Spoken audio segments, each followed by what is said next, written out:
Hello and welcome to The Essential Reads. My name is Isaac and my goal is to bring to you a bunch of classic audiobooks in an easy and accessible way.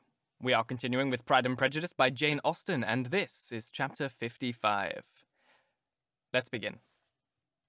A few days after his visit, Mr Bingley called again, and alone. His friend had left him that morning for London, but was to return home in 10 days' time. He sat with them above an hour and was in remarkably good spirits. Mrs Bennet invited him to dine with them, but, with many expressions of concern, he confessed himself engaged elsewhere. "Next time you call," said she, "I hope we shall be more lucky." He should be particularly happy at any time, etc., etc., and if she would give him leave, he would take an early opportunity of waiting on them. "Can you come tomorrow?" Yes, he had no engagement at all for tomorrow, and her invitation was accepted with alacrity. He came, and at such very good time that the ladies were none of them dressed. In ran Mrs Bennet to her daughter's room, in her dressing gown, and with her hair half finished, crying out, "My dear Jane, make haste and hurry down. He has come. Mr Bingley is come. He is indeed. Make haste, make haste. Here, Sarah, come to Miss Bennet this moment and help her with her gown. Never mind Lizzie's hair."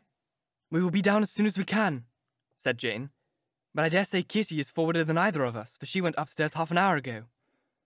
"Oh, hang Kitty. What has she to do with it? Come, be quick, be quick! Where is your sash, my dear?" But when her mother was gone, Jane would not be prevailed on to go down without one of her sisters. The same anxiety to get them by themselves was visible again in the evening. After tea, Mr Bennet retired to the library, as was his custom, and Mary went upstairs to her instrument. Two obstacles of the five thus being removed, Mrs Bennet sat looking and winking at Elizabeth and Catherine for a considerable time, without making any impression on them.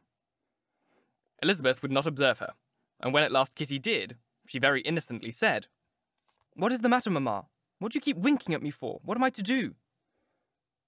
"Nothing, child, nothing. I did not wink at you." She then sat still 5 minutes longer, but unable to waste such a precious occasion, she suddenly got up, and saying to Kitty, "Come here, my love, I want to speak to you," took her out of the room. Jane instantly gave a look at Elizabeth which spoke her distress at such premeditation, and her entreaty that she would not give in to it. In a few minutes, Mrs Bennet half opened the door and called out, "Lizzie, my dear, I want to speak with you." Elizabeth was forced to go. "We may as well leave them by themselves, you know," said her mother, as soon as she was in the hall. "Kitty and I are going upstairs to sit in my dressing room." Elizabeth made no attempt to reason with her mother, but remained quietly in the hall, till she and Kitty were out of sight, then returned into the drawing-room. Mrs Bennet's schemes for this day were ineffectual. Bingley was everything that was charming, except the professed love of her daughter. His ease and cheerfulness rendered him a most agreeable addition to their evening party, and he bore with all the ill-judged officiousness of the mother, and heard all her silly remarks with a forbearance and a command of countenance particularly grateful to the daughter. He scarcely needed an invitation to stay to supper, and before he went away, an engagement was formed, chiefly through his own and Mrs Bennet's means, for his coming the next morning to shoot with her husband. After this, Jane said no more of her indifference. Not a word passed between the sisters concerning Bingley, but Elizabeth went to bed in the happy belief that all must be speedily concluded, unless Mr Darcy returned within the stated time. Seriously, however, she felt tolerably persuaded that all this must have taken place with that gentleman's concurrence. Bingley was punctual to his appointment, and he and Mr Bennet spent the morning together, as had been agreed on. The latter was much more agreeable than his companion expected. There was nothing of presumption or folly in Bingley that could provoke his ridicule, or disgust him into silence, and he was more communicative and less eccentric than the other had ever seen him. Bingley, of course, returned to him to dinner, and in the evening, Mrs Bennet's invention was again at work to get everybody away from him and her daughter. Elizabeth, who had a letter to write, went into the breakfast-room for that purpose soon after tea, for as the others were all going to sit down to cards, she could not be wanted to counteract her mother's schemes. But on returning to the drawing-room when her letter was finished, she saw, to her infinite surprise, there was reason to fear that her mother had been too ingenious for her. On opening the door, she perceived her sister and Bingley standing together over the hearth, as if engaged in earnest conversation. And had this led to no suspicion, the faces of both, as they hastily turned round and moved away from each other, would have told it all. Their situation was awkward enough, but hers, she thought, still worse. Not a syllable was uttered by either, and Elizabeth was on the point of going away when Bingley, who as well as the other had sat down, suddenly rose, and whispering a few words to her sister, ran out of the room. Jane could have no reserves from Elizabeth where confidence would give pleasure, and instantly embracing her, acknowledged, with the liveliest emotion, that she was the happiest creature in the world. "'Tis too much," she added, "by far too much. I do not deserve it. Oh, why is not everyone as happy?" Elizabeth's congratulations were given with a sincerity, a warmth, a delight with which words could but poorly express. Every sentence of kindness was a fresh source of happiness to Jane, but she would not allow herself to stay with her sister, or say half that remained to be said for the present. "I must go instantly to my mother," she cried. "I would not on any account trifle with her affectionate solitude, or allow her to hear it from anyone but myself. He's gone to father already. Oh, Lizzie, to know that what I have to relate will give so much pleasure to all my dear family. How shall I bear so much happiness?" She then hastened away to her mother, who had purposely broken up the card party and was sitting upstairs with Kitty. Elizabeth, who was now left by herself, now smiled at the rapidity and ease with which an affair was finally settled that had given them so many previous months of suspense and vexation. "And this," said she, "is the end of all his friend's anxious circumception, of all his sister's falsehood and contrivance, the happiest, wisest, and most reasonable end." In a few minutes she was joined by Bingley, whose conference with her father had been short and to the purpose. "Where is your sister?" said he hastily as he opened the door.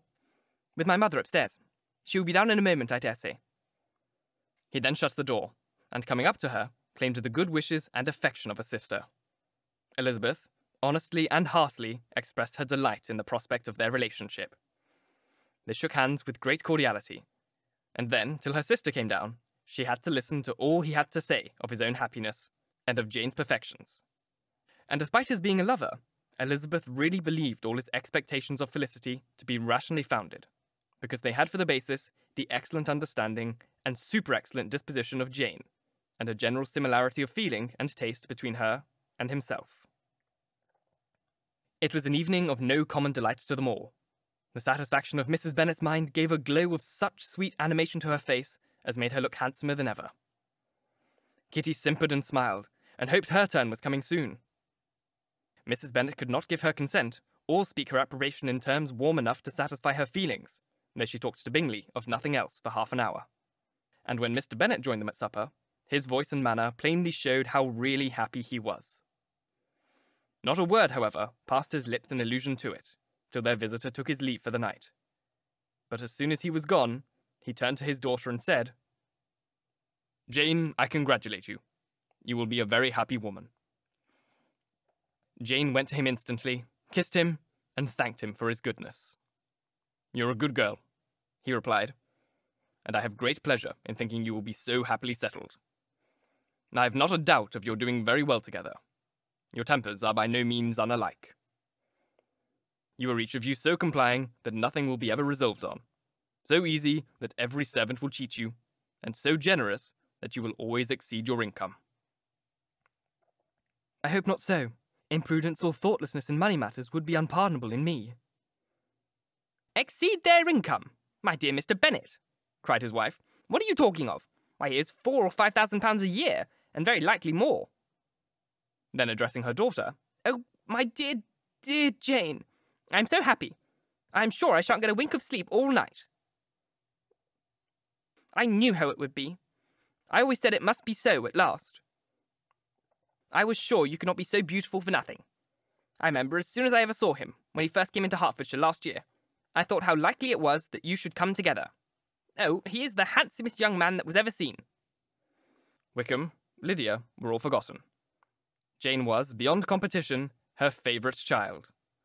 At that moment, she cared for no other. Her younger sisters soon began to make interest with her for objects of happiness, which she might in future be able to dispense. Mary petitioned for the use of the library at Netherfield, and Kitty begged very hard for a few balls there every winter. Bingley, from this time, was of course a daily visitor at Longborne, coming frequently before breakfast, and always remaining till after supper. Unless when some barbarous neighbour, who could not be enough detested, had given him an invitation to dinner, which he thought himself obliged to accept. Elizabeth had now but little time for conversation with her sister, for while he was present, Jane had no attention to bestow on anyone else. But she found herself considerably useful to both of them, in those hours of separation that must sometimes occur. In the absence of Jane, he always attached himself to Elizabeth, for the pleasure of talking to her, and when Bingley was gone, Jane constantly sought the same means of relief. "He's made me so happy," said she one evening, "by telling me that he was totally ignorant of my being in town last spring. I had not believed it possible." "I suspected as much," replied Elizabeth, "but how did he account for it?" "It must have been his sister's doing. They were certainly no friends to his acquaintance with me, which I cannot wonder at, since he might have chosen so much more advantageously in many respects. But when they see, as I trust they will, that their brother is happy with me, they will learn to be contented, and we shall be on good terms again, though we can never be what we once were to each other." "That is the most unforgiving speech," said Elizabeth, "that I ever heard you utter. Good girl! It would vex me indeed to see you again the dupe of Miss Bingley's pretended regard." "Would you believe it, Lizzie, that when he went to town last November he really loved me, and nothing but a persuasion of my being indifferent would have prevented his coming down again?" "He made a little mistake, to be sure, but it is to the credit of his modesty." This naturally induced a panegyric from Jane on his indifference, and the little value he put on his own good qualities. Elizabeth was pleased to find that he had not betrayed the interference of his friend, for though Jane had the most generous and forgiving heart in the world, she knew it was a circumstance which must prejudice her against him. "Oh, I am certainly the most fortunate creature that ever existed," cried Jane. "Oh, Lizzie, why am I thus singled from my family, and blessed above all of them? If I could see you as happy! If there were but such another man for you!" "If you were to give me 40 such men, I can never be so happy as you. Till I have your disposition, your goodness, I can never have your happiness. No, let me shift for myself. And perhaps, if I have very good luck, I may meet with another Mr. Collins in time." The situation of affairs in the Longborne family could not be longer secret. Mrs. Bennet was privileged to whisper it to Mrs. Phillips, and she ventured, without any permission, to do the same by all her neighbours in Meryton. The Bennets were speedily pronounced to be the luckiest family in the world, though only a few weeks before, when Lydia had first run away, they had been generally proved to be marked out for misfortune. Thank you so very much for listening. If you enjoyed, please like, comment, share, all that jazz, and if you really enjoyed, do subscribe, because there is more to come. If you're listening on podcast, please leave a review as it helps get this in front of as many people as possible, and reading your reviews really makes my day. If you want to support the show further, you can click here if you're on YouTube to donate towards me on Ko-Fi, or you can leave a super thanks in the comment section. And if you're on podcast, you can click in the description notes and you'll find the same link there. I don't actually get paid for podcast listens, so any support that you can give me would be really, really appreciated. Once again, thank you very, very much for listening, and as for next time, bye-bye.